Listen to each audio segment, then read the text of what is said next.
Yeah, guys, we're on a tight schedule, trying to turn this thing around quickly, with today really being like a Tuesday for our players and for our staff. That speeds things up. But I want to encourage fans to support the Season of Giving collection drive that the Athletic Association is doing. It supports families in need in our Athens community. They're collecting items, I think, through December 10th. And they want warm clothing items, hygiene kit materials, non-perishable food, all the stuff that can be dropped off at the main third floor entrance of this building, the Butts-Mehre building. So additionally, items will be collected at upcoming men's and women's basketball games and at the end of the women's volleyball match. I know Leland will send out a lot more details on that in the future, but that's a big deal for our Athletic Association, and we want to push that out to folks.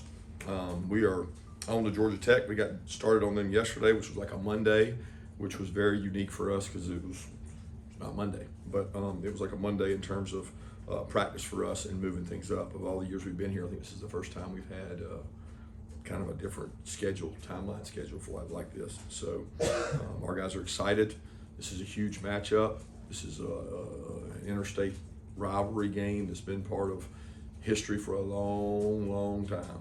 And it is a physical game. It was a very physical game last year. It'll be a physical game this year. I'm excited to be at home on a Friday night and looking forward to our crowd impacting this game. And we need them to impact this game because we do have it at home. Yeah, Coach, I know you had some recruiting Saturday night to finish up, but I'm curious your thoughts as the SEC upsets finished up and you guys get awarded a chance to play in the SEC championship game. Your thoughts on playing in the championship game? My thoughts are on Georgia Tech. I mean, it's a great honor to be able to play in the SEC championship game. It is probably one of the greatest events in all sports because the games that you play in are great matchups. But at this point in time, we don't even know who that is, nor do I care. My concern, 100%, is with Georgia Tech because of what that game means to so many in this state, so many on our team, and what it means to this season and this seniors playing at home. So that's the focus. Kirby, do you modify things a little bit to get your kids a little bit of a break physically, or have you modified? If so, how do you do that on a short week? Still try to get them the rest that they may need between games while still being prepared. Yeah, it's a tough balance. I mean, there's not a perfect remedy. We spent a lot of off-season time talking to programs that have Friday games after Saturday games. So you can imagine the teams around the country that play their game on Friday of this week. And we've talked to a lot of those guys about best way to manage it. But at this time of the year, you're trying to dial back on contact anyway because it's the end of the year. Now you add that to the schedule we've played, the injuries we have, and the turnaround, and it's like a mountain of stuff there to kind of unpack. And we're trying to be smart, but we're also trying to be physical. And Georgia Tech's going to be physical, so are we. So it's going to be one of those really tough physical games that I think to play tough and physical, you got to practice tough and physical. Kirby, what stood out to you about Aaron Fowler, freshman quarterback at Tech, played right down the road? Just what have you seen from him this year? Great poise, confidence. I mean, he broke the Georgia high school passing record, most ever passing yards. There's a lot of really good quarterbacks who he surpassed to get that record. So he's got confidence. He's thrown the ball a lot. It's not like it's foreign to him. They've got some really good weapons. I mean, their backs catch the ball well out of the backfield. They've got speed on the perimeter. They do a really good job in the run game, so they keep you honest. But he's played really well, played with confidence, and to watch him, play the game like he did Thursday night, he was at his best when his best was needed. Kirby, I'm curious when you found out this game was going to be played on a Friday night, and obviously you're a father, you got guys on your staff who have kids playing on Friday night. There's the recruiting piece of that too with the high schools. Just your thought, when did you find out, and then what are your thoughts on that part of it? I don't remember when I found out. I mean, it was, I don't keep up with time like that. I mean, I don't know. It was sometime last year when it was up for debate, maybe after the season, or maybe even before the season last year. It was brought to our attention that it was a possibility, and would both teams be interested. The thought was, number one, you could get more exposure for both programs in terms of that game time, that slot. being available. That also checking with Georgia High School, it was going to be a good slot to not conflict with high school playoffs. So where you say it does, something happened this year with the hurricane where it pushed everything back and it made a bigger conflict. Otherwise, this would have been really no issue, and that was checked on first. So I think due to weather, that affected us. I think both teams agreed to doing it, and that's kind of how it came about. Coach, what's stood out to you about the way Brent Key has built the program over there as a fellow alum of the school he's now coaching? What stood out is he's doing it the good old-fashioned way: hard work, recruiting. They're in the same recruiting battles we are. They're going after the best players in the state, just like we are, and they're doing a better job on that front in terms of being able to recruit them. But they're still really physical. He coached. He coached with Nick. He coached with George O'Leary, who's one of the best there is at managing a program and being physical. So he knows what he's doing. He's got a great staff. I mean, he's hired a really good staff, and they got good football players. Coach, you kind of partially answered this question a while ago, talking about the rivalry, your players understanding what it means, but is it the same as, I just want to say, back in the day when everybody knows how all the hatred kind of flow from this? But so many of these guys now know each other, they go to camps together, that sort of thing. Is it still the same? Do you have to remind them why this is such a big deal? Yeah, I mean, I think you do that every week. Every time you have a rivalry game, you explain the rivalry of what it means. It's just more significant when it's inside your state. Like we have a lot of rivals in Georgia because of the geographic nature of our state. We touch all these other states that are all SEC states, so you end up playing a lot of SEC opponents that are, contiguous with us. So when you go to Georgia Tech, they're in our state, and they got a tremendous program, and more of our kids have been recruited by them, and they know. I mean, they get the sense of the importance of the game from the older players on the team who've played in it and the coaches who have. Kirby, what's important for your defensive guys with the way Georgia Tech rotates their quarterbacks? Well, regardless of the quarterback, the importance is to strike, play physical, understand what you're getting yourself into in terms of what kind of game this is going to be. So before you even know who the quarterback is, you got to know what kind of game it's going to be. And it's going to be physical, it's going to be tough, and you got to play good football, you got to swarm. Like good defensive football, you got to swarm and tackle well. So it's all about us and not just about the quarterback. But that will be a key ingredient in that. They know that too, So, I mean, Fowler can run. He ran the other night, and they ran design runs with him. He can do those things. And, King is a really good player that got after us last year. So we know what they're capable of. And Buster was here. So both staffs know a lot about each other. Kirby, what is your attention with that Tech defense, especially with the way they played against Miami, not slowing down, but I guess maybe limiting one of the most explosive offenses in the country? Yeah, they're really good. They're talented. They've upgraded in terms of through the portal and the way they play. The defensive staff's doing a tremendous job. They play really hard, play physical, pressure. They do a great job with their disguise packages. They've got a really good defense. They're playing well. Yeah, Kirby, any update on Christian Miller coming out Saturday? Yes, he's banged up.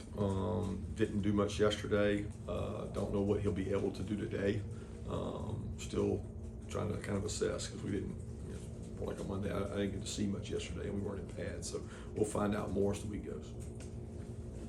Yeah, similar note, Dylan Balor and Anthony Evans, what are their stats for Saturday's game? Yeah, they're both did some stuff yesterday, went out and worked out. I think both of them are going to be, good to go and be able to help us. But we'll see, because I'll know a lot more after today's practice.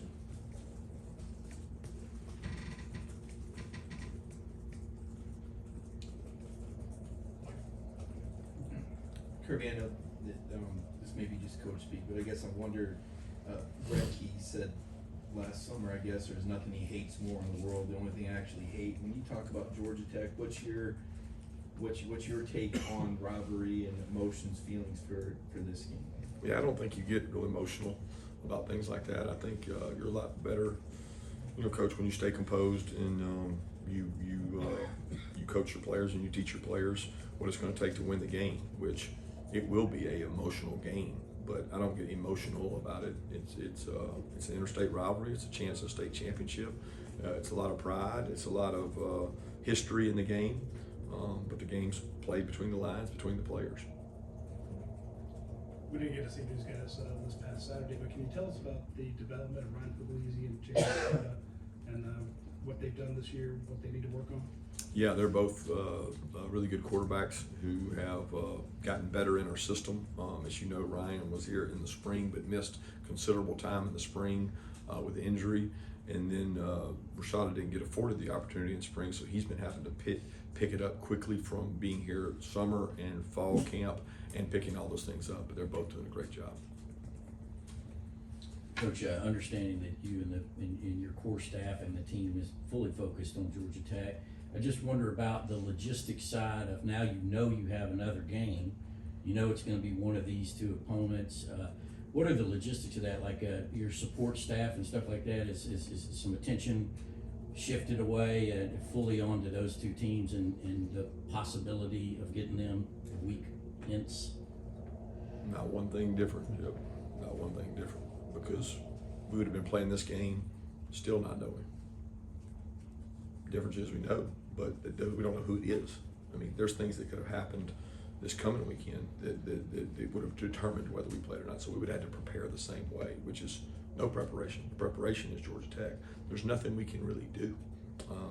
And we don't really worry about it. We worry about one game at a time. I mean, we know when we played Alabama that we had Auburn the next week, right? We don't do anything for Auburn. We're worried about the game we have. Kirby Jalen was named finals for the Butkus Award today. What does he mean to you, and what is his best attribute? Well, what does he mean to me personally? He's an unbelievable kid, Christian, believes in his thoughts and processes, and he was raised in a wonderful family where he has a lot of confidence in himself to stand up, talk to the team, command leadership, demand respect, do things the hard way, and set a standard the right way. I mean, like, he is a great young man. I would be hard measured to say what his greatest attribute is, because his could be character. His could be the ability to run, the ability to strike people and be violent and hit and flip a switch on the field. But he's elite at all those things. I mean, this kid is a very, very special person on and off the field first, but he's also very talented. So I'm very honored and happy for him. He deserves that. You mentioned him briefly, but Buster Faulkner, what's the biggest impact he made on your program? Buster was incredible in terms of insight, ideas, work habits, recruiting. He recruited really hard while he was here. He was very loyal. He didn't try to overstep his boundaries, which when you're in that role, sometimes it's as an analyst, which he was here, you have to be careful because you're trying to assert yourself and prove that you're a good coach, but you don't want to overstep the other coaches. And his rules while he was here was to coach the coaches and help us, and he did a tremendous job of that. He made me a better coach, and he's also a great father and husband as well. Yeah, what has Andrew Thacker brought to you guys as an organizational standpoint with him formally coming over from Tech? Yeah, he does a great job. He's got a lot of energy, enthusiasm. Defensively, he's been great for our defense in terms of energy, excitement. Players really like him. He does a great job of knowing his role, of defining his role and being very helpful, and he's been a big asset for us.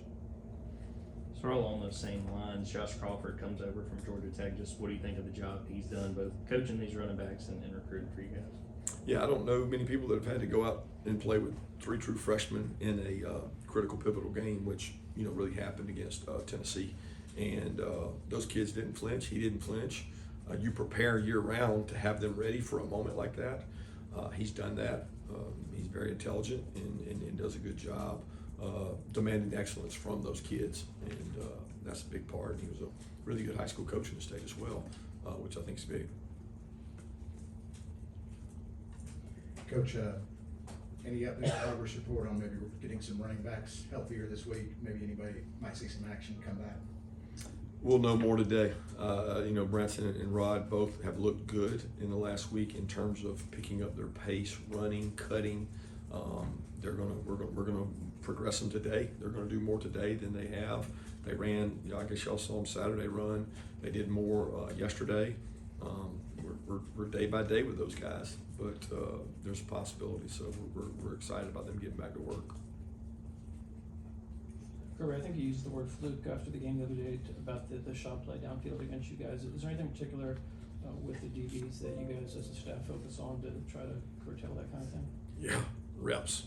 I mean, reps and reps. You know, the Tennessee week, we probably had a broken record for volume of plays down the field. You know, playing the ball, what we call in and out of phase. And you know, there's a lot of those that are one-on-one, and they're not a fluke. You get beat. But when you have two guys there, that's when it just looks that much worse. It's like you know, playing the ball. That's been a huge emphasis for us this year, is playing the ball in the air and being able to, you know, you get beat sometimes and you got to have confidence when you're back to the ball. But then there's times where your back's not to the ball and you got to locate it, find it, or you're a safety breaking over the top and you got to make a hit or tackle, and you got to target the right area and you got to aim for the right spots and you got to tackle people so that what happened the other day doesn't happen. Got time for one more question?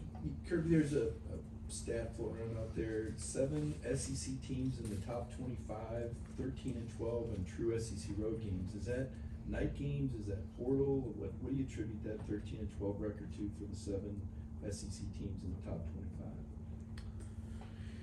I don't know what to attribute to. First question I would ask is, what was the record last year on the road for ranked teams?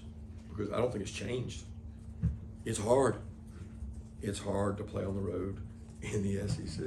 Now, maybe more of them are happening at night because of the television contract. I don't know that. I don't really know that. I don't know those stats. It's not any harder this year than it was last year. It's just hard. And so maybe it's showing up more. All right, thanks, Coach.